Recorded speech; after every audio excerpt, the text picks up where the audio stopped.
As fun as it is to watch us here at Night's Watch suffer through terrible media, you know what's even more fun? Good media. And here is a great one that you can dive into right now. It's the graphic novel adaptation of my book, Chronicles of Everfall, Shadow of the Conqueror, Enemies of Self. I hired one of the best artists in the business, Mike S. Miller. The art is fantastic. No expenses were spared. We paid for great colouring, lettering, and of course we put in heaps of our own time to produce the best quality graphic novel we can. This is top tier, and guys, you will genuinely love it. The launch campaign is out. You can get it in collector covers, leather-bound, and I have released the second edition of my novel in the collector edition covers and leather-bound as well. They're only available for a short time. Collector edition, high quality, and of course a really awesome story for you to enjoy. So do secure your copy as soon as you can and enjoy some high quality media as I continue to suffer through horrible media and the occasional good piece of media like this series, House of the Dragon.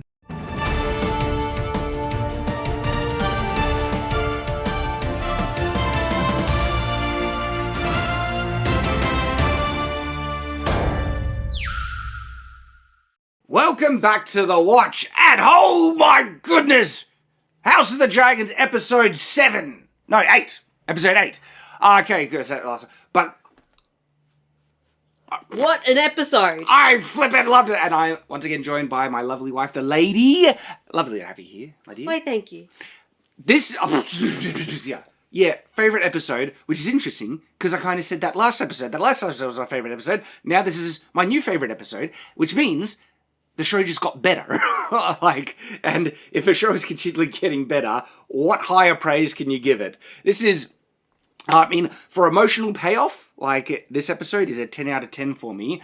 Technical, I'd have to give it a 9 out of 10 because there were some small little things that I don't think were done best, but they're very side tangential things. For instance, the look of the older, children versus how they cast them out, they look like completely different people now. Honestly, if you look, particularly Alicent's children, so Aegon and Aemond, they look like but anyway, small little things like that, right? But those are very side things. In terms of story, 10 out of 10 for me. This was just amazing, and I want to tell you why. So, as per usual, non-spoilers, then we'll get into spoilers. My dear, what did you think of it? It was a really big, impactful episode. They delved consistently into the characters. They all consistently acted as they have previously been portrayed, but they also really well establish where in the timeline they are. Every single time they have a period in between an episode, they are really good at letting you know, without shoving it down your throat, how much time has passed and where things are at. 6 years, to be precise, in this one. There are, so broad observations, right, in this episode. It nearly, made me cry, my eyes got moist wet 3 different times in this episode. So one, that's very impressive, that it could move me emotionally to that point. But it also, it dwells on certain themes that always hit me right in the heart because I relate to those themes. Themes of fatherhood, okay? Being a good father, sacrificing for your loved ones, doing your duty no matter what. And all of this comes from my favourite character in this show, Viserys, who if you don't want spoilers, I won't say what happens to him at the very end. But wow, I love this character so much. And something happened with this episode that I want to also just talk about. For me, it has now moved above. It has transcended base entertainment. And I'd be happy for just a show that's entertaining.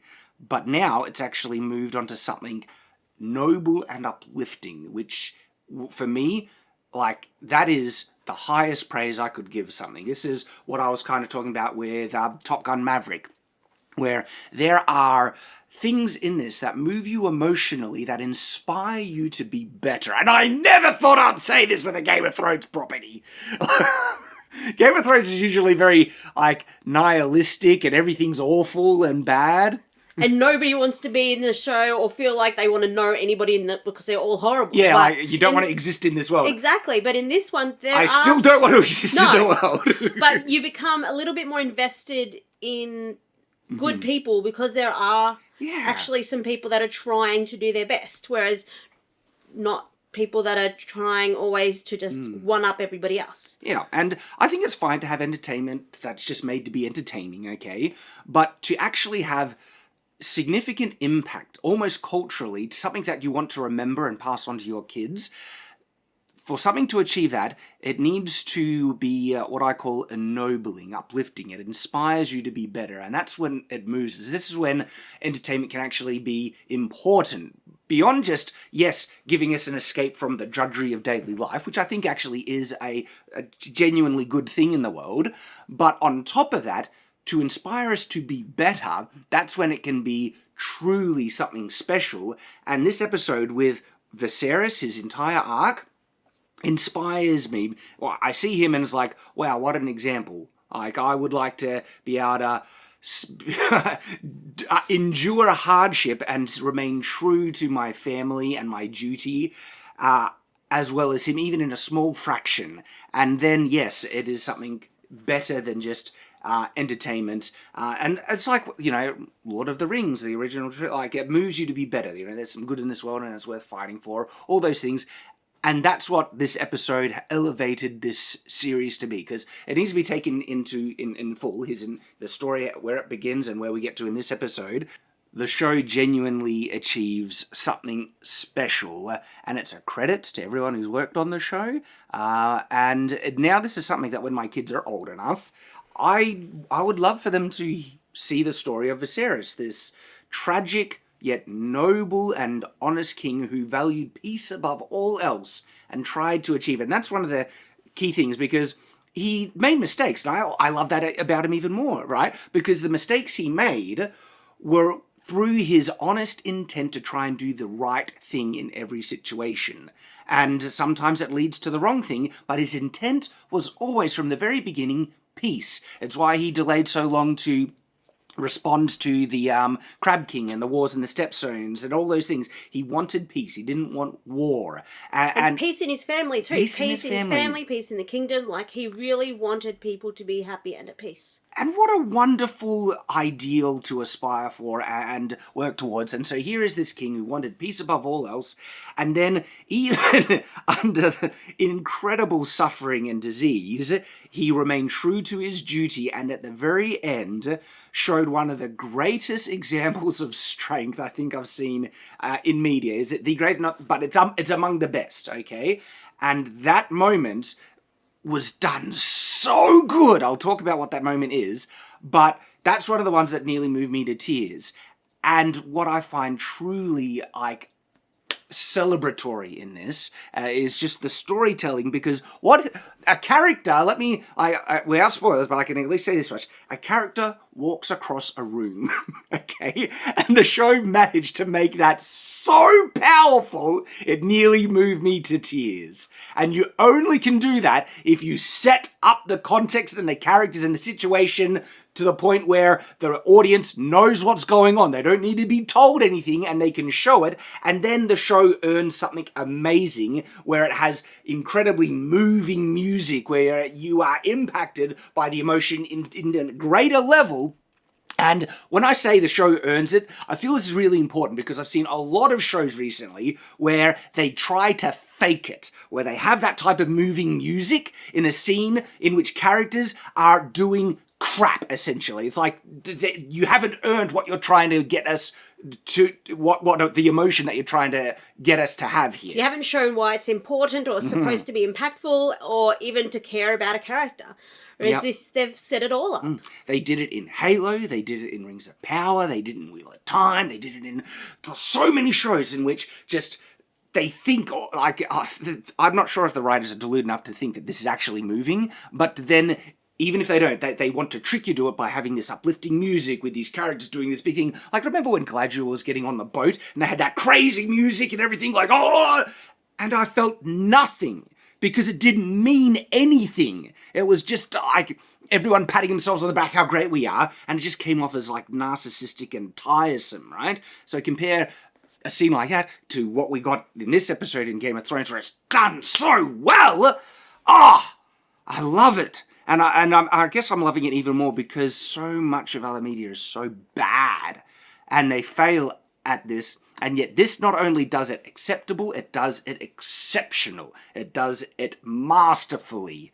And it's like, this is what entertainment can be like. Look at this. Look at Top Gun Maverick, okay? Shows that can truly move you on an emotional level and inspire you to be better. And holy crap, it comes to like Game of Thrones where everyone sucks. And yeah, I think one of the things that also works, why it achieves that, right, is because everyone sucks, it makes the few good people stand out more. I think so. Like, you suddenly attach to characters that you're like, okay, you're really worth barracking for. You really want them to succeed in their hopes. But when they don't set it up like that, you're just not invested. Yep, exactly. And so... What a phenomenal episode. Yeah, like I said, from an enjoyment view, it's a 10 out of 10 for me. From a pure, like, technical, thing, I think there were some small little things that I can't give it a perfect score, but in terms of achieving what its intent, yeah, definitely it's a 10 out of 10 for that. Amazing. And so, perhaps we'll get to the spoiler breakdown then? Let's do it. So, one of the first kind of observations I had in this episode was... I felt excited for what I was about to watch. I was like, I'm enthused, and I don't have that for anything else we're watching. So, already a good sign for the show, I think. The opening scene is one of the only points of criticism I can kind of give in this episode. And it's a little bit of Maid and Butler, where they need to contextualize that 6 years has passed. And they usually do it really naturally in conversation or something like that, or by showing everything like that. This point, this is an opening scene where the character says the 6 years have passed to someone who would know that in the scene. And so why is she telling someone that they already know? And it's not really to add emphasis. So it opens with, it's been 6 years since I last saw my lord husband, Maester. The Maester knows that, all right? And so just, like... I don't want to give this show a pass because they've shown that they are far more competent to be able to do this, right?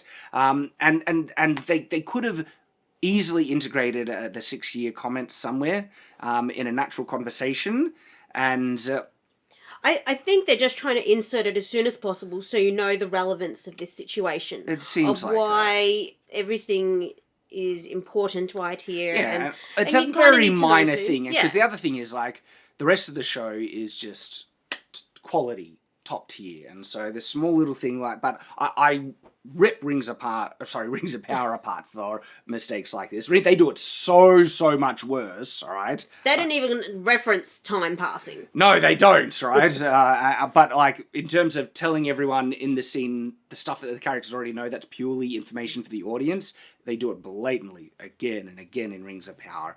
It's the only time I see it done here. I think they could have done a better job. One of the few criticisms I have. One thing that I found, I guess, a little bit interesting in this scene is I don't remember previously seeing their, I guess, throne. And it looks to be made from part of a ship's hull, because they are a ship-bound people. And I actually kind of liked that. Yeah, I did too. It's really good. I like they are paying attention to small details like that, which is really, really good. The second line that follows up, it's been 6 years since I've seen my husband. I must know, will he live? Okay, this is why I think this is very poor sentence construction, because this made me think that he's been missing for 6 years and she doesn't even know if she's alive since he left. And what we find out that there's a completely different context. And I had to replay it a couple of times, this scene, to actually understand exactly what's going on. No, he's been off to war for 6 years and only recently got injured. And she needs to know if he lives. But by saying, will he live, right after explaining it's been 6 years and I haven't seen my husband, will he live, is almost like her saying, he left 6 years ago and I don't even know if he's alive by now. So do you see how I got confused? And so this is honestly very poor sentence construction, because it leads to that confusion. And then the Maester says he led his soldier into an ambush. And at this point, I was still thinking, it sounds like he led his soldiers to ambush 6 years ago. and he went missing since that time for 6 years, which is not what, like, this is what is actually being conveyed so far, and a ship made to look as if it was abandoned. Fighting, his neck was slashed, and the Corsair's dagger. And so this is when I started to realise it can't be 6 years ago, because they wouldn't have this precise information about what happened to him 6 years ago if he went missing. So it must be recent news. As okay, so... but I had to replay it 3 times to actually... Because I was so hooked on that first setup that he was missing for 6 years that no, he must have been to war for 6 years, hasn't seen his wife, and now news has finally arrived. I think the only thing I replayed it for was to confirm that it was her husband, because her brother-in-law talks in a second, and I'm like, hold on a second, that's not her husband. Okay, so she was talking about her husband. Okay, so I rewound it, replayed it, but I didn't actually have trouble understanding that this was an immediate concern that his life was in danger. I mean, this line here, he fell overboard into the seas, made me feel like he fell overboard and then went missing for 6 years, so I was still getting, is he lost for 6 years? But then they're like, the wound was severe. I was like, no, so he must have been found. Much blood was lost. But the greatest concern is the fever that followed. And so I think they could have constructed this so much more understandable. We're saying, the maester says, my lady, your husband has received a grievous wound while at war. And she's like, will he live? I don't know. He must come back. We'll try to come back. I have not seen him for 6 years. I must see him before he dies, or something like that.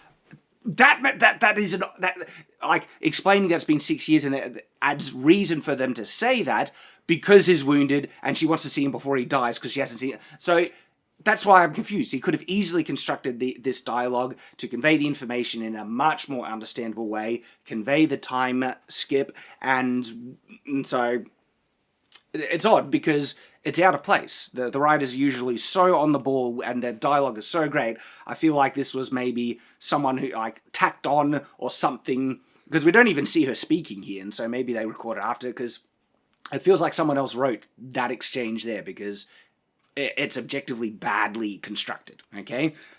Oh, one of the few things I can criticize in the episode. Remember, I freaking love this episode, okay? But there we go. So,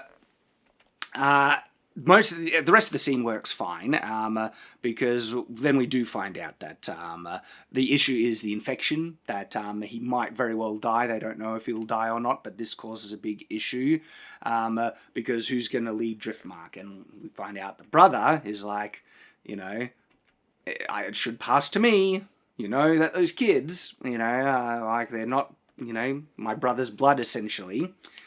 Something did kind of throw me is... the wife, right, before, she was like, it shouldn't pass to these children, you were aware that they're bastards, but now she's kind of flipped on that, and she's saying it will pass to them, and the brother's saying it shouldn't, and the brother is like saying what she said last episode. Well, I thought that, but 6 years has passed where she's probably had time to think about what her husband wants. That's how I excused it. And so she kind of iterates a couple of times that it's his desire, and she's backing him up. It's not her desire, but she, like, could be on his deathbed, and she really wants to do what his will was. Exactly. And I wasn't fully, I didn't really feel that she was convinced by what he said in that episode when he tried his thing, and that could have saved it if she just says, very well, or something like that in that scene, or even here if they just did a small thing. But maybe it wouldn't work. I was thinking if she said, I once thought as you did, but no, this is my husband's will. But by doing that, she's also openly acknowledging that I once believed the children were. And I think she doesn't even want to add that confirmation to the discussion. And so... And in the past, anytime she's brought up concerns, it's been in private. She's never done this in public, and she's never tried undermining the king or his heir. And so it's done really well in the fact that publicly she is supporting this and she will not contradict it at all. Yeah, and so I think I can accept that the show is relying on the audience to just explain that the flip is due to the time past and now she thinks differently. I think I can accept that. Yeah, so... But that's the primary thing that this scene establishes. And, like, my cousin the king would have your tongue for this, but he's like, the king's not here. But yeah, so beautiful, new scene, beautiful shot of Dragonstone. Like, just the production value is so much higher in this series than Game of Thrones. I'm enjoying this more than Game of Thrones because this is emotionally moving me more, especially this episode in particular. And things like this it's actually better than Game of Thrones. The production value, the armor, the sets, and so I do like this more than Game of Thrones. The fact that there's less nudity and lewdness also is a bonus for me. Maybe not for everyone. But if people have been hesitant about should I get into this show or not because it leads to Game of Thrones and Game of Thrones ended awfully, I would say, yeah, I would. At the moment, I do recommend this show now, right? I don't know if it'll end crap, and it might. Hopefully it won't, all right? But from what we have, I would just say watch it to see the story of Viserys, okay? Watch it for that, because that is a story worthy enough to, I feel, that everyone should enjoy. When my kids, like I said, old enough, I want them to know the story of this King Viserys and how great he was, and hopefully that they might be able to be uplifted and inspired by it. All right, and so I would now recommend this show, absolutely, and I think you could enjoy it and not even bother with Game of Thrones. It stands on its own really well. Really well.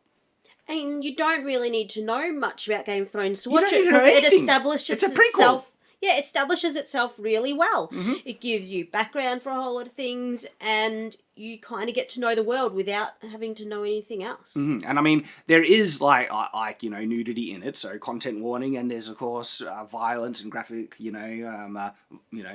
mutilation that you see in this episode included and everything. So beware of that. But if you feel you're okay with that, yeah, definitely recommend this show. It is a great show. And so next scene is someone doing something quite dangerous, and we find it's Damon. Of course, it's perfectly in line with his character. Look at this. He's like scaling a cliff. Yeah. With his hands, feet, and back. Mm-hmm. And you're like, oh my goodness, that's got to be getting into a dragon's lair or something. But why you wouldn't go in the entrance the dragon goes, I guess would be because that's where the dragon is. Yep. And they lay their eggs in some type of, I don't know, mucusy thing. It looks kind of like a warm tar type thing because they have established that they need to be kept warm. warm. Good point. And so it could be even some warm phlegm or anything that could replenish and keep it warm. Good point. Okay. So interesting scene here. We are introduced now to the eldest son, the new actor of the eldest son, and I think these recasts are perfectly fine. I think they have really thick, shaggy brown hair. The sons did. Didn't get a close enough look at their faces to... And their acting was passable in how they interact with those around them that you could believe that it was them older. Yeah, I really liked his introduction here.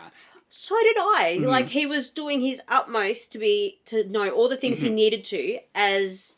Heir to the throne. Yeah, in line to the throne. Yeah. And so it actually made him come off as, like, a responsible boy who might actually be a good king. So much so, I said I was Team Green last episode. I might be shifting a little bit, because now it's not as much about the mothers, it's about their children, okay? Absolutely. And when you think of who's in line to the throne, you're like, okay, can we just skip the mothers and go to the responsible kid that's in line to the throne? Yeah, because Aegon, which is the firstborn son of the king, who has a stronger claim to the throne, what a... You do not want him near the throne. He's an awful person. Of course I hate him. It's effective. The show wants it. He's displayed. And so in that sense, I like the characterization. I don't like who he is as a person, because he's a rapist and an awful douche. And as much as I like Aemond, he is clearly not a good person. He's a dangerous and really well-written, effective character, though I have some comments on Aemond. It really looks like Rhaenyra's kids are way better, so I might be on Team Black now. And also, Rhaenyra actually is a bit better. She's finally getting some responsibility and feeling the weight of I'll mention in the scene. And it's interesting, because it shows the different personalities of both sets of parents raising them, and yet those that you would think that would be more loving and kind parents have the horrible children. If you break that down, I actually think Alicent is probably not a good parent at all. Poor Viserys is bedridden and wouldn't have been able to do much in the raising of the kids. He's been so, sick and everything. But they've been raised with a silver spoon in their mouth. And think about, like... Oh, she's developed to become a horrible parent. But to begin with, she was really good. And she kind of grew in her own strength, but also relaxed that strength towards her children and let them get away with anything. Well, also, remember... Otto used his child for his own ends, okay? And didn't really care about, making sure she was a good person, just doing what she was told. And I think that might have rubbed off a bit on Alicent, because she should have addressed the issues with Aegon, which you saw when he was young. Okay, you saw how much of a layabout, lazy, drunkard, womanizing person he was, and that clearly hasn't been addressed, and now it's just gotten insanely worse. And so she's failed as a parent. The implication is that she hasn't done anything to fix it, and if that's the case, she has failed. If she was doing everything to try and fix it, it is true that children can still go off the rails, even against your best efforts. We weren't given the context to know if Alicent did that or not. You just see on occasion her kind of trying to correct him, but not enforcing any sort of consequences or anything like that to counteract his bad behaviour. Yeah, she slapped, we're jumping the gun, but, for raping someone, all she does is slap him and say, "You're no son of mine." That's a friggin' crime, okay? That's insane. This kid should have been sent off to a farm when he was young, taught discipline, respecting other people, everything. Firm, solid, hardcore, consequences for his actions at a young age, get that instilled, but, none of that was done. And so it's just interesting that this scene here, we see a really good kid, and it looks like Rhaenyra she was paying attention to him, learning, and we also saw Damon, that he was a good parent as well. In a previous episode, he was sitting down with his daughter, teaching her the language, everything like that. He actually pays attention and teaches his kid. So Damon is actually contextualized that he might be a really good father, and Rhaenyra might also be a good mother, and look at how their kids are turning out. They seem to be much better than Alicent's.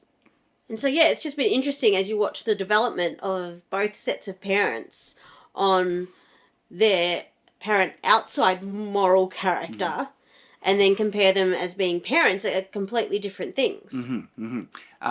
And so this is one of the things that he says, "Joffrey, come," and it was this kid. I was like, who's him? Because I forgot about the third strong boy. So had I. I had only remembered the two. But no, so he's like at least, 6, if not a bit older now. Rhaenyra and Damon, they get to meet the king without anyone greeting them. And we see Viserys. And just leading up to that, I just love how they've just said it so beautifully to show that he's been sick for quite some time. His beloved little stone statues of the city and everything are covered in webs. There's just sort of incense burning. It hasn't been touched in quite some time. So just showing this is not a new development. He has been deteriorating for a long time. Yeah, that he's survived this long is amazing. I thought he was dead 3 episodes or even 4 episodes ago. And look at him. Just my heart breaks for the poor guy. And a couple of important things are established here. He isn't fully lucid. Damon picks up the cup and kind of sniffs it, and we find out that he is being drugged on milk of the poppy. There's a couple other things, but I want to talk about that in particular, because this could have easily set up that it's vilifying Alicent, that they're purposely drugging him so he can't rule. But Alicent's answer is if you could see how much pain he is in without that, you would he needs that to have relief. And then they do show him without it, and he's in insane pain, justifying that yes, they're doing this and seemingly benefiting off of it. But it's not just, it's to actually help the They're not being guy. horrible and doing it on purpose. She is actually caring for him, but still meeting her own goals as a side product of it. And so, one thing I liked here is Damon doesn't talk about good to see you, hope you're doing well, it's really sad, is anything good? It's we got business. He goes straight to Viserys saying, there's a problem with the succession. You need to make sure it passes to the second-born son. But he also knows that it's important to the king. And so he's not doing stuff that's unimportant to the king, only to him. But he's doing something like, you need to know what's going on. And you need to step in even though you're feeling horrible. It's interesting, right? it kind of surprised me, yet it was so in line with his character. Absolutely. It's really bad when a character is so, consistently predictable in a bad way that you know, they're just going to do this and they do it. Right? What's really good is when a character is complex enough that I guess it could happen in a lot of different ways, or if you even think that a scene might play out as it's being set up, like you think they're going to, mourn over Viserys' situation. Right, he could get sentimental about his brother being in such a horrible state. Like, he could have, it would have been in line for Damon if he sees him, scoffs and just leaves, and it's like, I can't see him, so, he wouldn't need to say it, but it would be like, I can't see him, so weak and decrepit, it disgusts me, and he leaves. That would be in line with Damon too. He could do a number of things, and what he did, I wasn't expecting, I didn't predict, but when it happened, I was like, sorry, Damon. That's great. I love it when a character does something that just reaffirms who they are, and it just shows that the character's done so well. I got a lot of that when I was watching like Star Trek, because Next Gen, as well as Voyager, and of course Deep Space Nine and everything, their character work is pretty good. And then I got really satisfied when a character does something surprising, but is perfectly in line with their character. It's like, of course, really, really good. I really like this moment when she shows Viserys, his new grandchildren, basically. And Viserys, he loves his family so much, and this really does touch him. And when she says that one of the children is named Viserys, it's like, I loved that. And he loved it too. He's just like, there's a name fit for a king. This scene in particular reminded me of something special. It reminded me of the lady's grandfather, Pop. And we got to see him shortly before he passed away. And in one of the last visits we had with him, we brought one of our children. He was still pretty young, and he was so gone with dementia, but he has always loved family so much, particularly he's loved children. And when he saw our son, that was one of the few times where, because usually when they have dementia, they can become almost in a vegetable state where they don't interact and they just sit there and do nothing. But when we showed him his grandchild, that got him to respond, and he said hi, and that was a bit of a moving scene. And seeing that just, right in the feels. Right in the feels. Because Viserys is like that. He loves his family. And so already we're seeing really good kind of character work and payoffs because they've built up character properly. Look at it, he's just like, and then of course the pain and everything, and the children respond the way that you would almost expect. The poor guy's a corpse, and so it freaks him out and they cry, and it's sad, and it just makes you feel sorry for the guy. Yeah, interesting and important scene. Lots of contextualization here, specifically about learning how Alicent has developed as a character, and so basically, her firstborn son, he's not heir to the throne, but he could be, okay? The one that, if the Greens, and if she tries to assert her position, would be the heir to the throne, his name is Aegon, has raped someone. And this is awful, right? Poor girl is just distraught. And it's interesting, we see two sides to Alicent. Alicent is genuinely sorry for the girl and remorseful, okay, and we see her like this looks like genuine remorse, found herself in trouble, and look at that face. And I think the embrace is genuine, but then when she pulls her back from the brace, has to in. kick in, and she needs to try and figure out what to do. And I had an interesting discussion about this on Nerdrotic's channel with Mauler, Fringy, Gary, and Jane Theory. And it was a really interesting discussion about what should she do in this situation. Now, of course, I feel the most moral thing is actually punishing the son for this horrible crime with no special treatment because he's royalty. He should be put on trial like any person. And but the context, the world, and everything, Alicent feels like she can't do that. But she lets the son off, okay, which is awful, okay? And then, and look, when she says this, I know it's not your fault. I think that's genuine, okay? She believes it, but now it's the practical side that comes in. And it's not the best way of dealing with it. I mean, by any means, basically pays off the girl and makes sure she does not say a thing with threats. And with the special tea to make sure that there is no child forcing an abortion as well. Like, by the way, that tea is crazy. It's just magic abortion tea. It's basically the day after pill. Okay, if it's not an abortion tea, is that what it like? Yeah, it's kind of preventing anything from That's not as bad. If it's just contraception, I'm more okay with it. It's like an after-event contraception. Okay. I'm a bit more okay with that, as long as because both times it's come up, it's been like the day or the day after, and there is a day after. Yeah, so I'm a bit hardline on the whole abortion issue. Shock horror. I'm religious. That shouldn't surprise you. And so I do believe life begins at when, unique DNA is formed, and I'm not sure if it's happened at this point or not. I don't know enough. But look, if this is more like contraception, I don't think it is as dark as forcing an abortion on someone without really giving them the choice in the matter. Though she was raped, and so I don't think she probably would want. I think in the whole debate, the things that causes potential, discussion on whether like that, and I would not give an opinion. I'd say it's up to the individual for this. If it's in the case of like rape, incest, or if the mother's life is at genuine risk, okay, only in those situations, I'm open to discussion on the matter. Right? You say discussion, but really it's up to the individuals. Yes, right. Like, I wouldn't impose my views or standards on anyone in those situations, of course. And so anyway, we don't need to get too far into that. But this is in one of those situations. But she pretty much scares her into silence. Yeah, well, this is what... Look, people will think that this was all you, and... Well, the thing is, you have bad character. That there's a truth to that. It's a threat, but there is an underlying truth. So look at Alicent. When this withdrawal is her pushing aside her compassion, and then she's now having to deal with the situation. And she says, I believe you, but others might not believe you. Okay? It's a threat, because, if you were alone with the prince, people might say that you enticed him.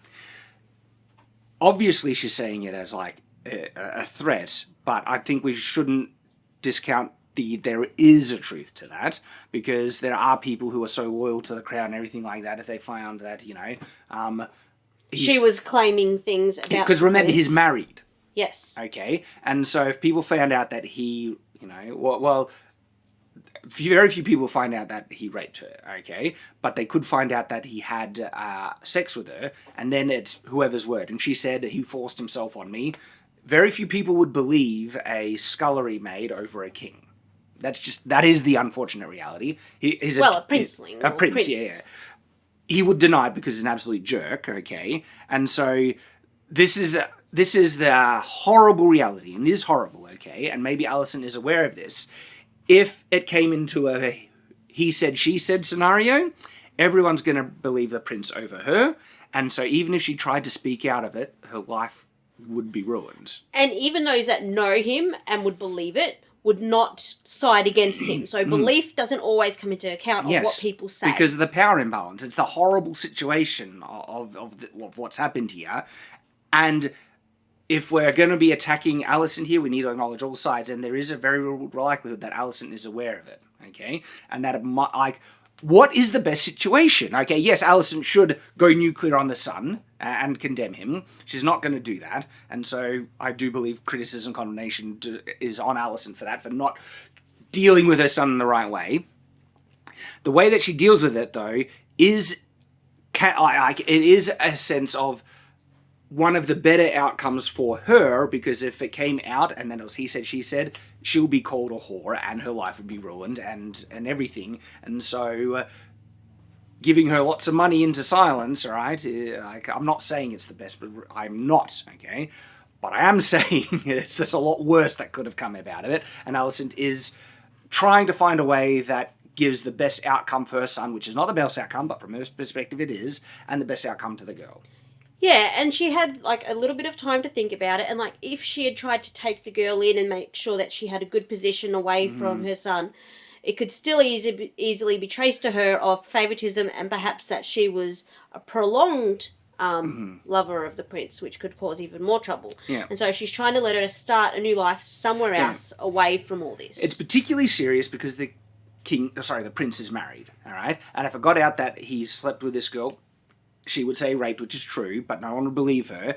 It would then be spread through the kingdom that this scullery maid seduced the king, who was a married man, and he should be as guilty for adultery as anyone else, but he's the prince, so the sucky thing, he would get away with it, and she would be attacked for the one seducing the married man.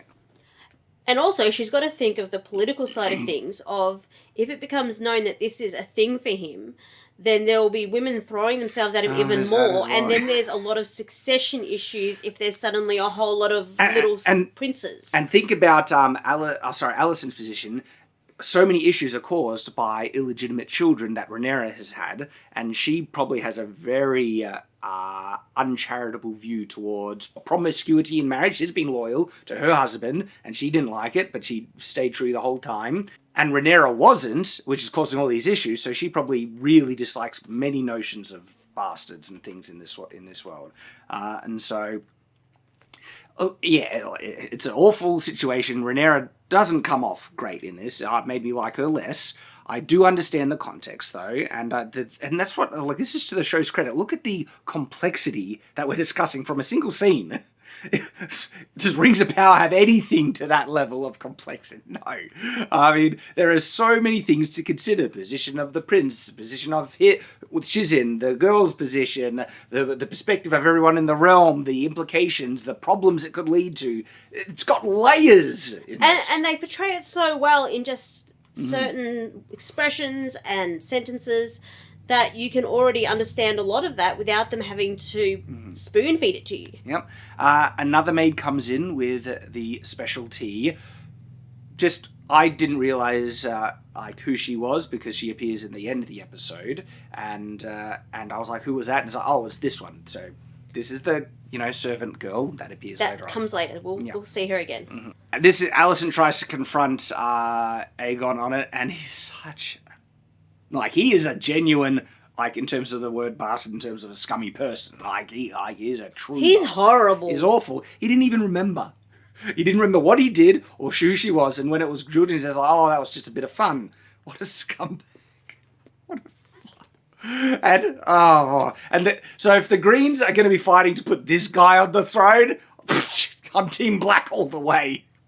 And look, Alicent is disgusted by what he's done, right? And this is the thing, even if she wanted to put him on trial, she wouldn't be able to. The king wouldn't let her, Otto wouldn't let her, and so even when I say the true moral thing for her to do is to have this guy tried for rape just like any criminal and everything, how hard would that be to do as a parent? Really, really hard. You know that she's got a lot of power, but I still feel like there could have been stronger consequences. Oh, there could be a lot stronger, even if it wasn't on trial. Even if he was put in a dungeon for a while, or even locked away somewhere where he couldn't access people, his drink, his luxuries. She just slaps him and kind of just... I know, he's not king. You could just ban him from drinking alcohol. Give the royal guard, those guys in the shiny armor, authority to smack this guy around when he steps out of line. The thing is, though, this is the sad reality, right? That would just make him resentful, and when he does get power, or if he does get power, he could turn into a Joffrey and just go nuclear and punish everyone who... Because it's so far gone. He's kind of lost at this stage. He should be disinherited. I wonder if that would be in her power. Probably not. That's the thing. What can she do? That's the other thing. What power does she have to do? Let's say she wanted to go nuclear. I don't think she has the power to do much. No, her father and her husband have ultimate say in a lot of these things and would not let her. She can't disinherit him. I'm not even... If she told Viserys, poor Viserys is so, weak and... Addled, and he loves his family so much. It's his son. He probably wouldn't even believe his son capable of doing such a thing. Okay? So, what she does here is she tries to scold him, upbraid him. Like, think of the shame on your wife, on me. She slaps him, and then she does say something strong, but it doesn't have any effect. You are no son of mine, she says. Doesn't do much. And then he tries to act the victim. I didn't ask for this. I tried to do everything to please you. You're not He's doing done nothing Yeah. to, show that he wants any responsibility or that he wants to please her. He wants to please himself, and that's it. Mm-hmm. Yeah, I did not ask for this. I've done everything you've asked me to do. I don't know. How about stop drinking and womanizing, you bloody scum? But the thing is, though, does that mean she hasn't asked him to stop? I don't know. The show's a gift. But look, he's a cowardly, vile person, so he would lie. He probably thinks he's done everything she's asked him to do, but no, hasn't. So much happens in every scene. There is so many great things. So when Alicent meets Rhaenyra here, they talk like in subtext about insults and what's going on. So it begins like, Alicent says, it's been so long since we're granted the joy of your presence, but the last time they met... and then did not go well. All the show needs to do to remind us of that, they show the scar on her arm from the cut. That was the last time that they were in the presence. And she remembers, she hides the scar, and so her answer is indeed, your grace, though not long enough to merit a greeting upon our arrival. It's the insult.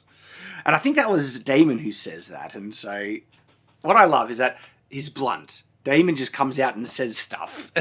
He does that a lot. I love that about him. And then Rhaenyra says, I'm sure the queen had pressing business, my love. And she speaks in subtext. And her pressing business, right, is this. What can either of us know of ruling a kingdom? And that's a slight because the king should be ruling, and she's implying this. And then Alicent's like, I do not rule as well, you know. My father and I are mere stewards to the king's will and wisdom. And so it was a subtextual kind of dig at Alicent. They're speaking in subtext. And then Damon, again, he just cuts through the crap as and how exactly is that wisdom expressed? In blinks and wheezes? How are you following the king if he can't understand you? If you can't understand him because he's out of it? He says, I'd be surprised if he could remember his own name, or if you could. And then she says, his condition has worsened since last you saw him. Damon doesn't believe it. But this is a true answer. It subjects him to considerable pain. And it's great dialogue. There's layers of it. We got two people speaking on a more polite way, and Damon just being Damon, just good. I love it when characters, because what's great about this, right? You could tell who's speaking, even if you didn't see who was speaking, or if you were just reading their dialogue with no attribution as to who's speaking. You could figure it out just by context, because that's good character work. That's right, because Rhaenyra's is usually subtle digs, and Damon just says it outright. And the queen will defend herself and still be trying to pull the strings. Next scene, this is important, because we're introduced to one of the first recastings of Alicent's kid. Oh, sorry, we were already introduced to the recasting of Aegon, which is Alicent's firstborn son. So maybe I should just go back, because that's one of my points of criticism I do have with this episode. I'm sorry, this guy looks nothing like the younger actor. At all. I think mainly because he's got a broader face. He does. He had a longer face than the younger He kid. did, but they can change a lot. I know. You want an actor who can portray the character and act well, and that's what they've prioritised. And, they've made sure he's got the blonde hair, which is essential. And the personality and the acting fits who he was. He's just got a broader face. I know. But the face is... It's hard visually. It's hard for me to see him as the same character. As much as I like Aemond, we get to see Aemond in the scene we just came to, and he has a distinct character trait which is so distinct. And I'm not talking about the eye. I'll point it out when we see him. It's hard for me to see him as the same kid, same person. And I think his personality. We'll see. So these are the two sons, and they're reminiscing about, they used to train here and everything. And then we see a guy sparring, training with Sir Cole, and it attracts their attention. And this is Aemond. And like, Aemond had such a good moment last episode, but this is the new actor casting him. And so already I was excited. I liked the intro. I was like, of course, Aemond is just like a badass now. His training is tough. Look, he's fighting really good for someone with no depth perception. I don't have too much experience with adapting to one eye, and I don't know if the brain can somehow try and adapt in some measure to get it. There are ways you can fight to accommodate for a lack of depth perception. And I just really noticed that they're using real weapons here, and one of them's on a chain with spikes on it. So what's that, a mace? It's a flail. It's not my favourite weapon by far. It's not a great weapon for not injuring yourself. So, I pointed this out in the talk with Gary and Nerdrotic. They're supposed to be training and using live weapons. It's ridiculous. There was I forget who brought it up in the discussion, but it could be that this is like a final kind of test with really pushing it. And in some rare cases, you can kind of justify, if you try and do it in a safe way, fighting or training with live weapons. Usually you don't go full force, but it's just to get someone understanding of how a sharp blade bites into another sharp blade and other things like that. And the weights and all that sort of thing. But it just felt like something that was very risky with a prince. The thing is, though, that's where I could possibly allow it in a sense that it's something that Aemond demanded. He is such a clear badass that he was like, I don't give a stuff, let's fight with real weapons. If I die, I die. Do it. It's like, I already lost an eye, what do I care? Yeah, exactly. And so maybe I could... Headcanon, would it have helped if they just had a small little exchange to establish that? I don't think it would, because it's more powerful introducing them in the thick of the fighting. Exactly. So they couldn't have fitted in with it running smoothly, I think. But it just kind of made me cringe whenever I saw that flail flying around and thinking, what if it just bit into his shoulder or something? So what could have worked, well, just to answer this, right, is there's a moment where the shield gets smacked by the flail. Look, I don't like the flail, but right here, right? Smashes it. And like if Aemond done... Oh, sorry, I was thinking it was going to follow-up strike, but you could easily just have a quick sentence here where Sir Cole says, are you sure you want to keep going with real weapons? Did you see how dangerous it was? And he could get up and was like, yes, let's go! Done. And that would contextualize, Sir Cole was reluctant, but Aemond is like, let's do it. But I feel like that Sir Cole is forever egging those boys on to be stronger and tougher and to use those dangerous weapons. I don't think if anybody was to get them to ease up a bit on real weapons, it wouldn't have been him anyway. Good point. Just seeing the sword, I think I like the sword design. So he throws the shield aside, and the choreography, better than anything in Rings of Power. I mean, that would have killed him if he didn't dodge. But then we see his face for the first time, and so we knew that it was Aemond from the beginning, but the boys didn't. They just, hey, it's a fight. This is interesting. Someone's getting tested. And then this is the first time Aemond turns to them, and they realise who it is, because the last time they interacted with him was, of course... And the younger boy was the one who cut the eye, though. But they're both responsible because the older boy threw the sand in his eye, which gave the younger one the opening to get it. And they think he hasn't noticed them. And so this scene is actually effective in establishing how, I guess, aware he is of his surroundings, even with one eye, because he calls them out at the end of the fight. He says, nephews, showing that he has noticed them, even though it looks like he hasn't. But yeah, see their reluctance, they're like, oh crap, it's him. This isn't good. So I want to get a closer up shot of Aemond's face here. But it's a good exchange, dodge. Like, that one was a clear miss. It's like, what was Cole aiming for? I don't like that hit. That one was good. That was like clearly in front. He had to lean back to do it, and so that was well positioned. That actually looked like it might have hit if he didn't dodge. That was a good angle. He goes in for another one, swinging really wildly with the flail. So it's a bit... Look at that overswing, but still, I don't like flails. So he comes in here. He goes in for a kind of a reverse hanging guard over his thing. Lets it go down, then takes advantage of the overswing. And so it's effective enough choreography, but it is a situation in which he didn't really win because of his own skill. He was taking advantage of the poor skill of his opponent because it was overswinging, leaving himself open. So it was really that Sir Cole sucked, not Aemond good, and Sir Cole should be much better than that. So that's my brief fight scene autopsy on that exchange. It's effective though, okay? A lot of those things are hidden behind the movements, and it does what it's right. And I kind of love the expression of these boys here. They're like oh, he can really fight, and he really hates us. Yeah, he's really good, and he probably hates us. So the story of that scene is great, and it's conveyed really well. It's like, well done, my prince. And it's in this next line, you'll be winning tourneys in no time. And his response contextualizes Aemond's character really well. I don't give a crap about tourneys. Okay, this is also the angle I was looking for. Look at the chin on this bloke.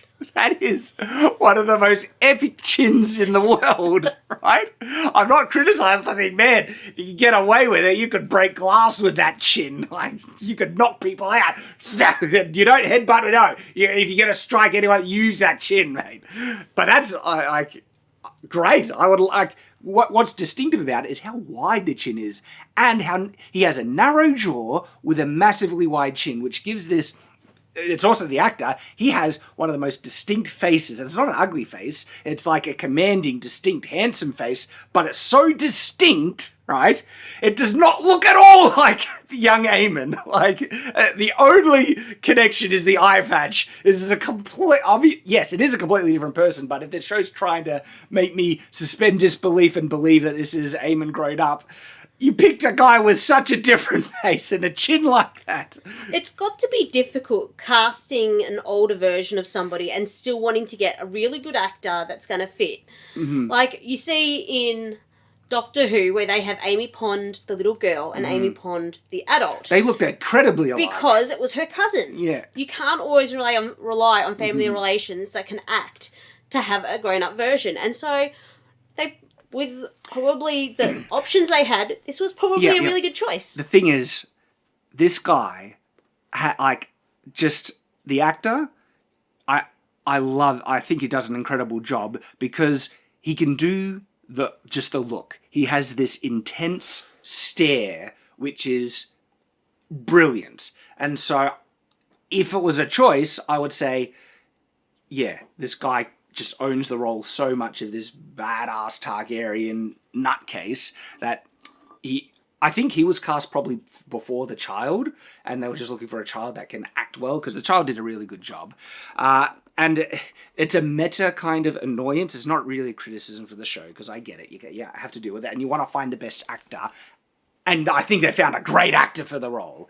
And so I would rather them do this, because, look at him, right? And he says, I don't give a crap about tourneys. And then, without even, it's like, nephews? It's like, yeah, I saw you. And just look at that face, man. Look at that gaze, intensity. It's, brilliant guy for the role. Doesn't look like... When I look at him as a different character, not the young Aemond, but I gotta go they're supposed to be... Still, the introduction of Aemond here, in terms of the narrative way that they did it, brilliant. And it's like, have you come to train?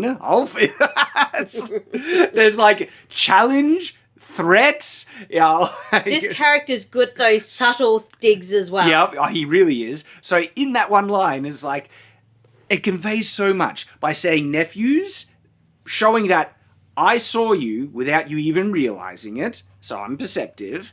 Then have you come to train implies that he's brave, he's ballsy, he's strong, and it's a threat and a challenge to them as well. And they're like, oh. And they don't even get to air talk and crap at themselves. And then they're saved because the arrival of the brother. Really effective introduction to Aemond here. And look at that chin. I'm envious of that chin. It's amazing. It's just the unique combination of such a narrow jaw. Look how high that his jaw goes up with that chin. It's incredible. And then the nose just...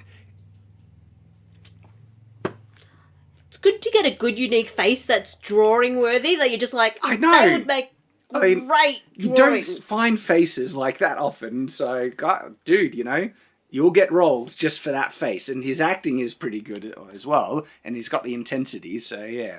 She visits her father again, and this scene improved her in my mind.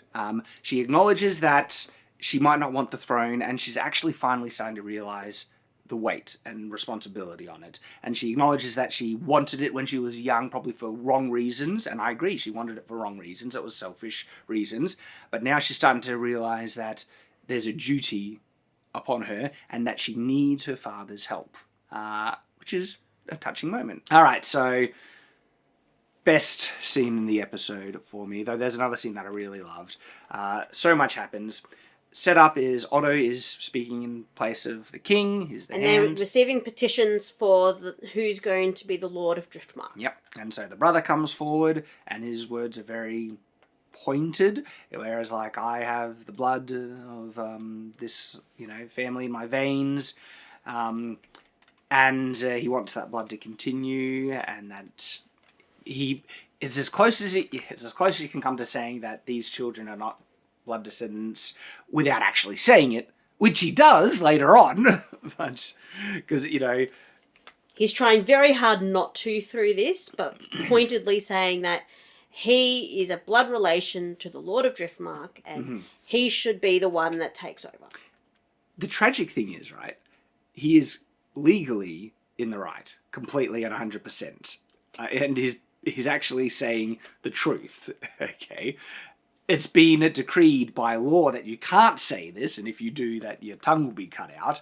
And so he'll go on to break the law, and that's what justifies the punishment. But still, like, you got to feel for the guy at least a little bit, because the fact he cares about his family, like his inheritance. She comes forward to plead her case, but she doesn't get far because the doors open and we see Viserys arrive. This moment was just, like, it was incredible. And look, everyone is in awe. And look at the guy, he can barely walk, but he's there. And so walking just literally across the room, you can see how difficult it is for him. And my response that I wrote down is just like, now this, I have the note right here. This is a display of true strength. And what I love about this is that strength does not need to be shown in, like, you know, swinging a sword. And Rings of Power, they wanted Galadriel to be strong, yet they were so disingenuous and insulting that they thought the greatest strength could be in swinging a sword, when Galadriel had incredible strength as a woman. It didn't need to make her swing a sword around to be seen as strong. And look at this scene. This scene shows one of the greatest displays of strength, and it's walking across a room just to demonstrate. I love that this demonstrates that strength, there are many types of strength. And you know you're invested when you see a scene like this and you're like, somebody help the man. Like, somebody that's not going to insult the whole situation, but can be, you know, a family member could do that, and you're like, Rhaenyra, move your butt or something. And you know you're invested when you're like, trying to promote somebody in the show to do something, or you're trying to prompt them. And I'm like, okay, that's enough that you've become invested. You can see that it's a struggle and you believe it. And look at everyone's reaction. They are in awe of this. And me as a viewer, I'm in awe as well.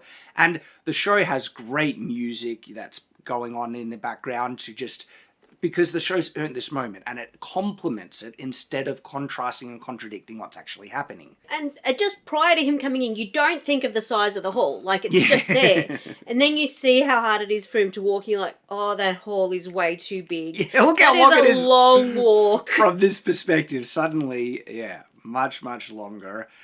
And I kind of like that no one is really helping until it becomes necessary, because it's almost like they're also respecting him, because he doesn't want help. He's like, I can do this. And it's like, he could have asked for a chair to be carried. Yes. He has options, but he's decided that he wants to walk this walk. It's so powerful, right?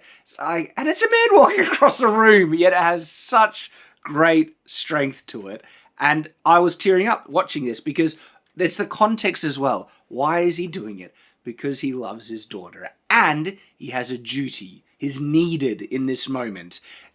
great conflict could erupt if he doesn't step in and use his authority and re-establish what is to be done. And so, for the security of the realm, for the love of his family, and for fulfilling his duty, he will torture himself and push through it. Because, what a great example of manhood. Like, genuinely. This is what I believe one of the true meanings of manhood masculinity is. Self-sacrifice, because if there's jobs that need to be done where you are the most suited person to do it, or only you can do it, and this is something that only Viserys can do, right? Stepping up and sacrificing it, even if it's hard, even if people might be able to do it as well, because you can either do it easier or better, and it's all on you. You do it, because that's what the core of being a man is. And I think that's actually the core of being a woman is, in femininity, doing those duties and jobs that women can do better than men, and stepping up and doing those roles because they can do it so well. Same. And usually for women, it's creating environments that foster and nurture life. And for men, it's protecting and preserving that life. Okay, these are just the roles that I guess are inherent, that they ring true deep inside. And this is what Viserys is doing as well. He is trying to protect his family. Okay, and he will go through hell to do it. And I love that. And so that's what I'm seeing when I see this, right? And it made me tear up because it's powerful and it resonates with me. And so you look at her, and she knows this is doing this for her, and everyone's faces.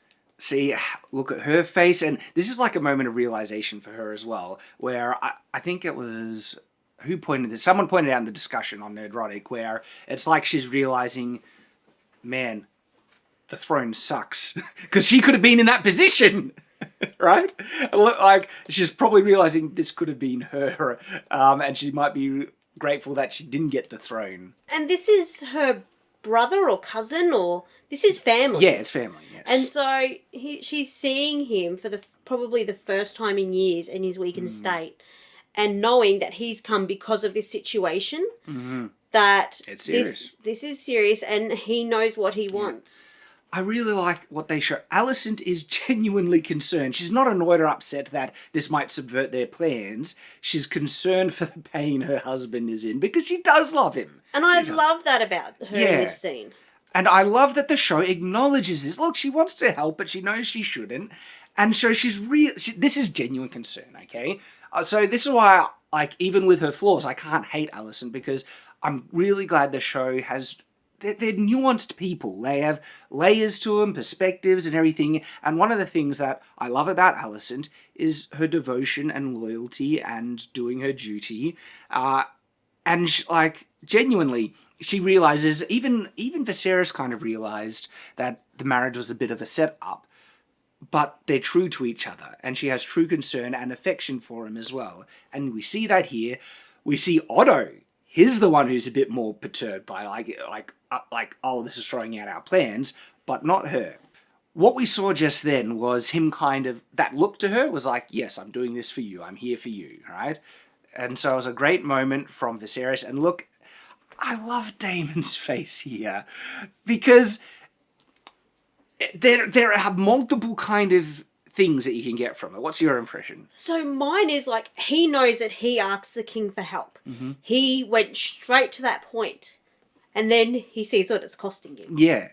You're tearing up. Man, I didn't do this while watching it, but while discussing it, I'm like, he's feeling part guilty and part proud that his brother is doing this. Yes, but also he doesn't like seeing his brother in pain, and I also see like a modicum of respect as well. Like, there's so much in this look that Damon has.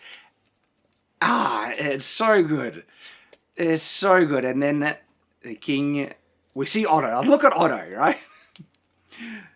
So the king just looks at him, I will sit the throne today.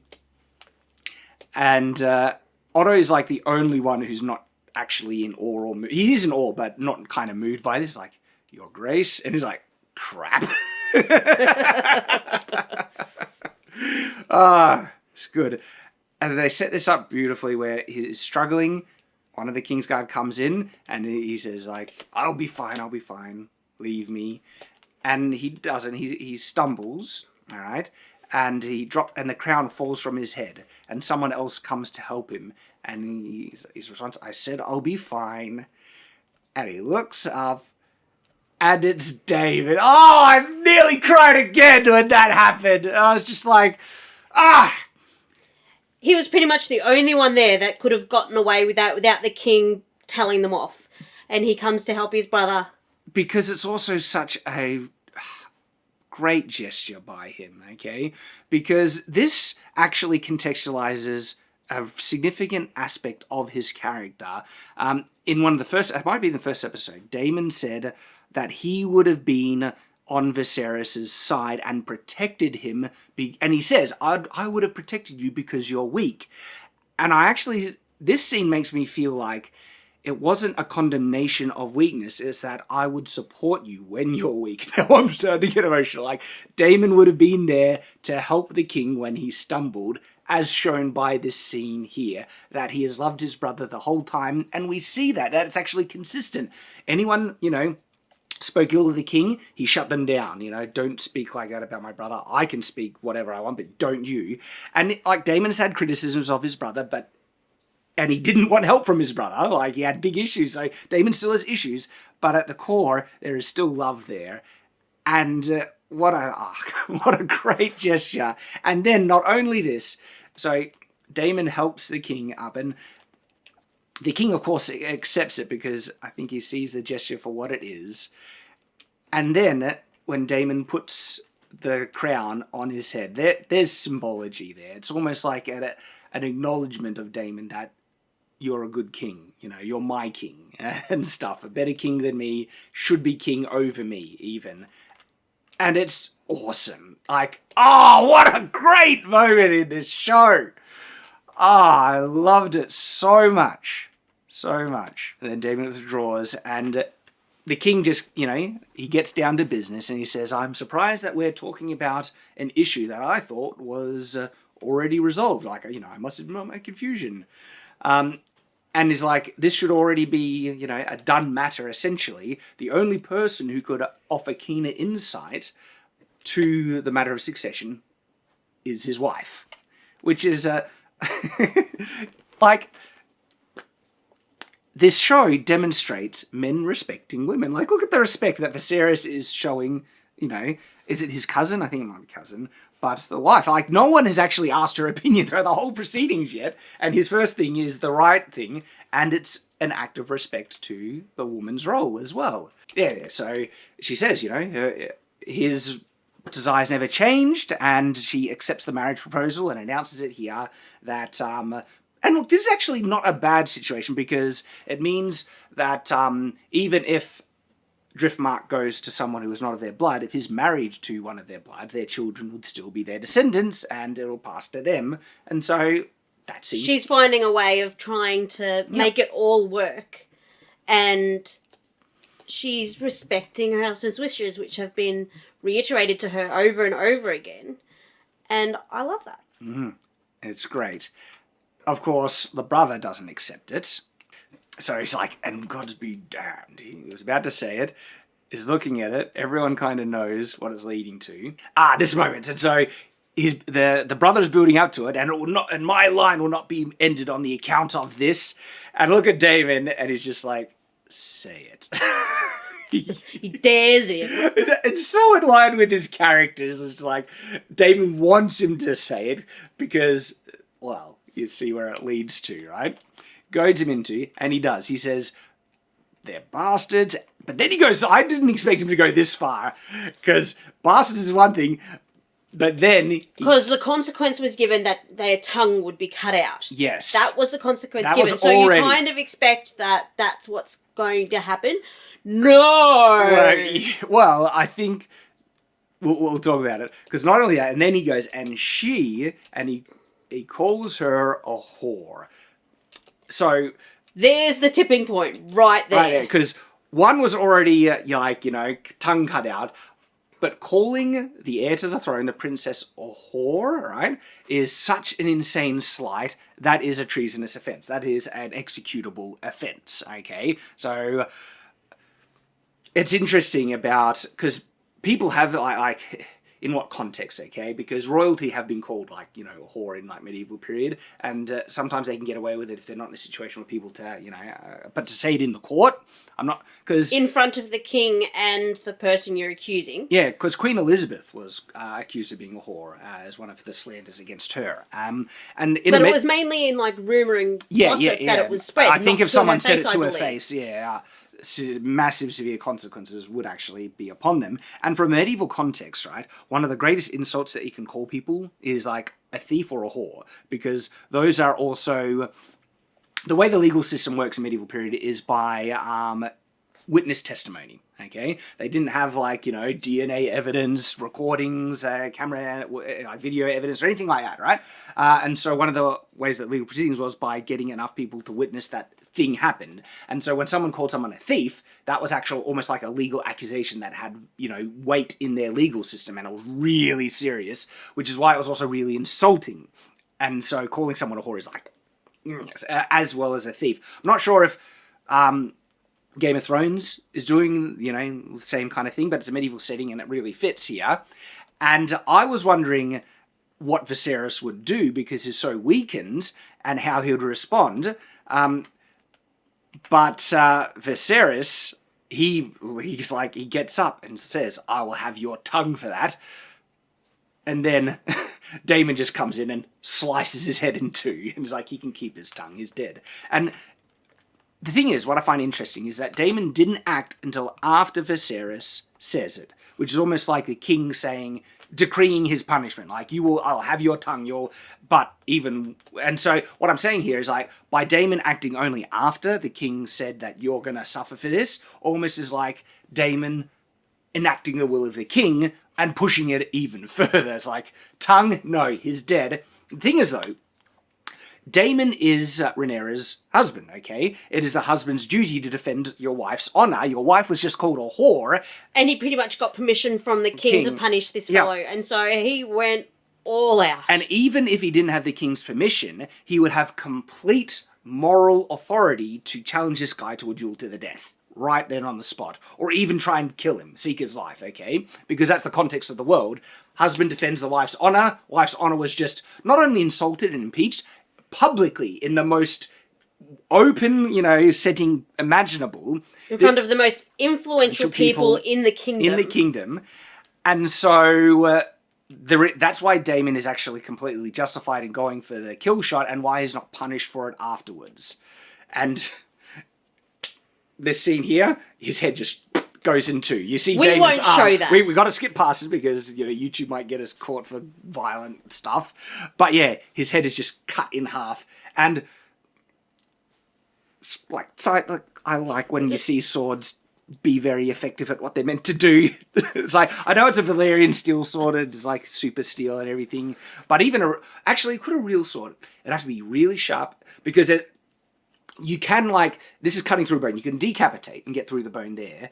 I know it gets a bit gruesome, but one of the harder things to chop through is the jaw and teeth. They're really, really strong bits of bone. And so maybe a regular sword would run into trouble, but this is Valyrian steel. It's perfect. So yeah, it's kind of taken off the top part of the jawbone. If it got right through, if the sword actually got the money spot right in between the jaw and skull, a regular sword sharp enough could even do this, I think. Because that's what it looked like by what was left in the bottom half. It's an angle, though. It's a clean, so I think by angle it must... Anyway, it was a clean slice. And it's just like, whoa. Anyway. So everyone gasps, right? I loved Aemond's response here. Aemond's impressed. He's like, man, my uncle doesn't mess around. He's just like... Everyone gasps. Viserys is, of course, he like that pushed him over the edge. He groans and he needs to be taken away. I think this is actually going to be a really powerful setup. I'm predicting that her husband, he'll survive and is alive, and he's going to come back and find out that Damon killed his brother. And so my prediction is that he is going to put the whole weight and, power behind the Greens and support Alicent now as a result. Perhaps, but he also knows that he was going against his wishes. His brother was going against what he wanted. So he might be a little bit conflicted. We'll have to wait. It'll be interesting. We'll see. But she's seen her daughter die because she was in childbirth. Daughter, son. And he is dead. Now brother-in-law, and so they're all... And potentially husband. She's gone through a lot. Look, I love this scene as well. I found it really powerful. This is the dinner scene, It's not a great banquet, but lots of still food.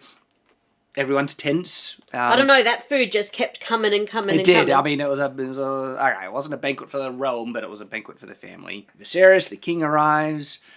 Still awkward. And...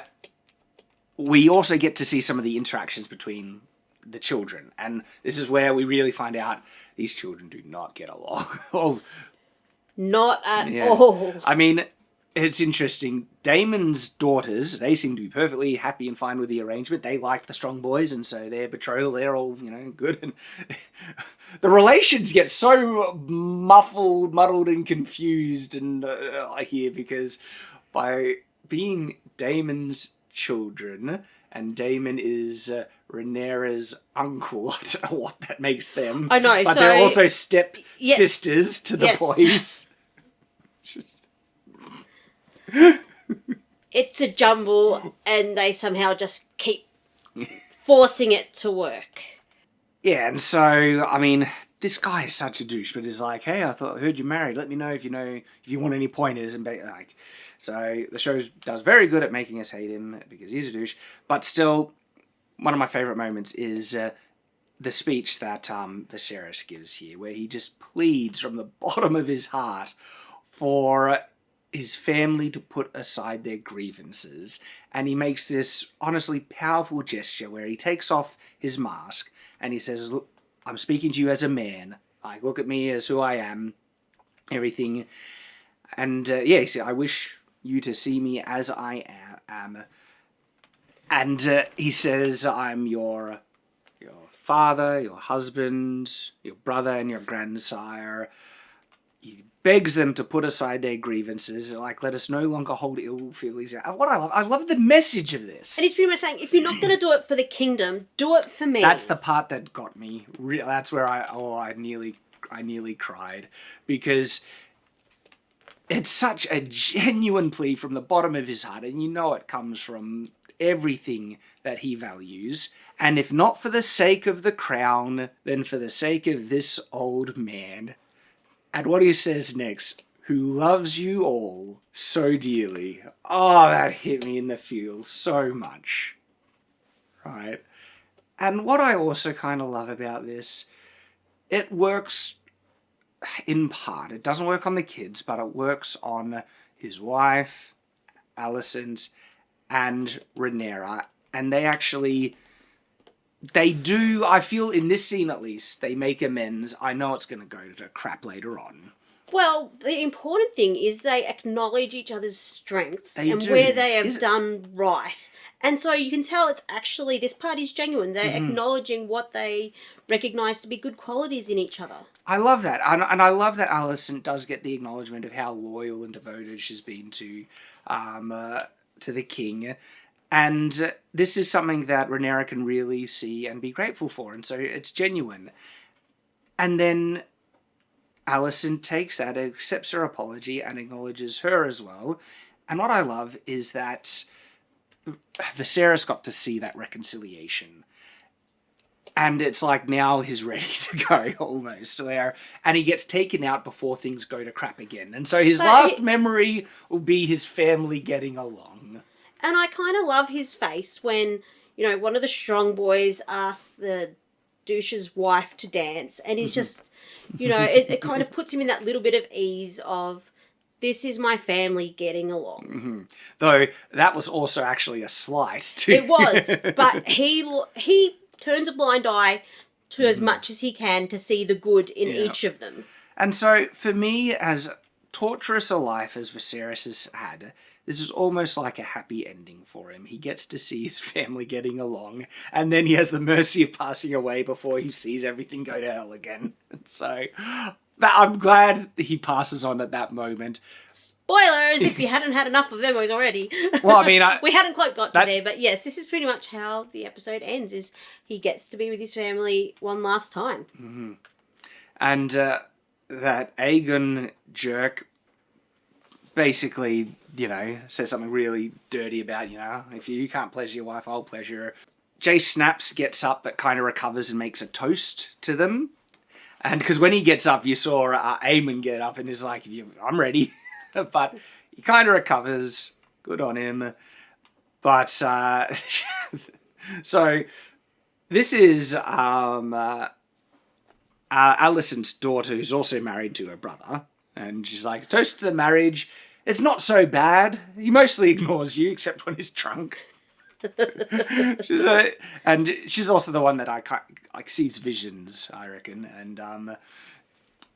And then Jace gets up and I think that's his name, asks her to dance. He's like, you mistreat your wife, so I'll.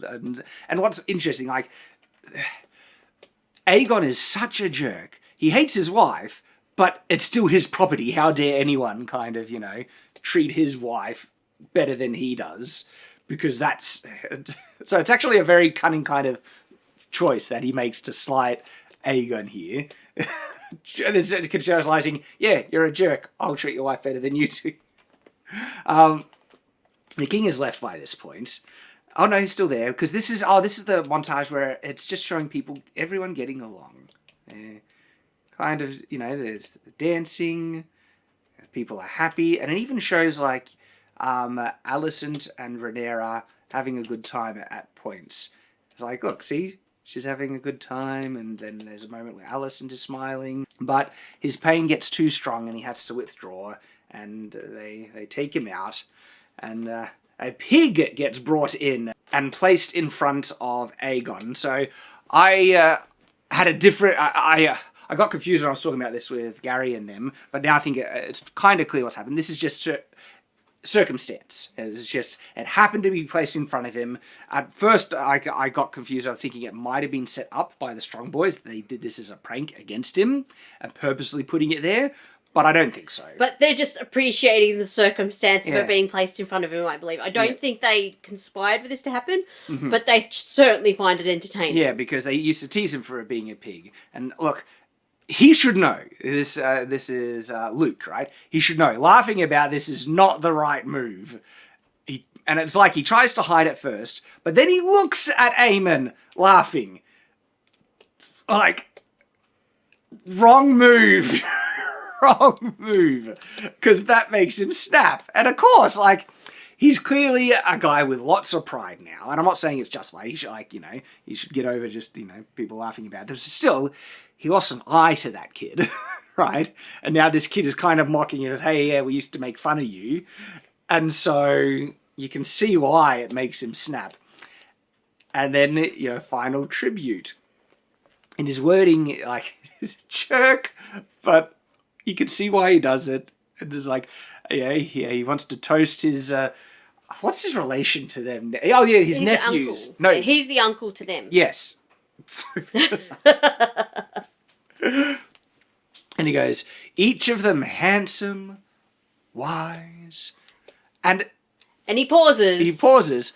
But his delivery is actually quite well, because I rewatched this with my dear wife here, and he's like, handsome, wise, strong, like that. And so, yeah, Alice is like, Aemond, stop it. He's like, what am I doing wrong, mother? Let us drain our cups to these strong boys. This is the thing, okay? Part of the issue is that the strong boys overreact as well, okay? They could have ignored it. They need to, they're going to live with this their whole life, okay? They need to learn to just laugh about it and just say, you wish you were as strong as us or something like that. It's like what Tyrion said in, I think it was even the first episode of Game of Thrones, is you kind of have to own some of the things they call you. They call him a dwarf, he owns it. They call you a bastard, he's talking to Jon Snow, you got to own it. And so I think the strong boys kind of will need to own it. It's like, yeah, we're really strong. We're also, and then they'd lie, we're also the rightful, sons of Rhaenyra, and so eat it, right? But the fact that they also overreact here, let's drain our cups to these strong boys, is I dare you to say that again. Why? 'Twas only a compliment. Jace, he goes to punch him, and Aemond just tanks it like nothing. What was that, The other one gets pinned down by Aegon, and look at him, he's just like, that's one of the best responses to getting punched is just like, was that it? And then he just pushes him down like nothing. Oh. And so what the next exchange I love in this scene, he's about to charge him, and then he's ready for it, right? And it's Damon that steps in and stops him. It's like, I was merely expressing how proud of I am of my family, mother. So you can tell the instability is going to come from the children, it seems like. Though, actually, I think the mothers will encourage as well. Things will happen. Thought it seems my nephews aren't quite proud of theirs. And so they're ready to fight. He charges in, and Damon comes in. This is significant, because I think Damon has realised how serious Aemond is as, an opponent. And this is the first time he's stepped between them that we've seen. Mm-hmm. In the past, he's kind of just let them do their thing and try to sort it out. But he's actually coming in between them this time. And I think it says a number of things. This is why I love it. I love scenes that do multiple things. This is like Damon saying, you don't have a chance. Don't try and put yourself up against him. So it's like, yeah, step back. And then he turns to look. And it's like, I don't know, an acknowledgement amongst equals. It's like, you just tried against me. But also it's like, look, Damon ends up smiling like, you cheeky bastard. Yes, that's kind of exactly what his face was. But then it's like, I like you. But we're like, we're not on the same side. Yeah, you would be a worthy opponent. And you see that, like, look at this. There's a smirk there. And he just stares dead on. It's like, yeah, I'd take you on if I need to. It's great. I love it, right? And so he walks off and leaves. Yeah, so this is him walking off and leaving. And look at Damon turn. He's smiling. Like, you can barely see the... Look at it. Damon's just like, cheeky bastard. I love it. But what a great setup to rivals in the show. You know that they're going to get into it. And you know that they're both just like insane tough guys. And so, it gets me excited for the future episodes. And look, I'm expecting things to go crap in terms of everything falling apart and a war breaking out. And I'm okay with it because I know it's going to happen, I think. And I'm also because it happened after Viserys died. Like, Viserys managed to maintain peace throughout his rule. And it's not his fault. Well, it kind of is by some of his decisions that you understand why he made them. But he just didn't have to see it happen. Though it's like, I actually think what actually happens is all Otto's fault. Okay, because the crucial decision that causes all this to happen is when Viserys disinherited Damon from being heir. And it was Otto that made it happen. He encouraged it, he put the message... If he didn't say anything, I don't even think Viserys would have disinherited Damon, even when Damon made the slight toasted the death of his sons, the heir for a day, they said. Because it was also Otto that told Viserys that Damon made that toast, so Viserys wouldn't have even known. And Damon, if Damon was still heir by normal authority, as soon as Viserys had a firstborn son, it moved automatically to the son without him needing to say anything. And none of this conflict would exist. So if you want to say it's all Otto's if you want to say it's because of Viserys's poor choices, well, he was doing it because of Otto. Otto is actually the agent that causes this civil war. And it's for selfish reasons as well. We don't actually know the reasons why Otto hates Damon apart from character reasons. And we don't know if there was an original kind of thing, but they hate each other. And we do see them throw digs at each other.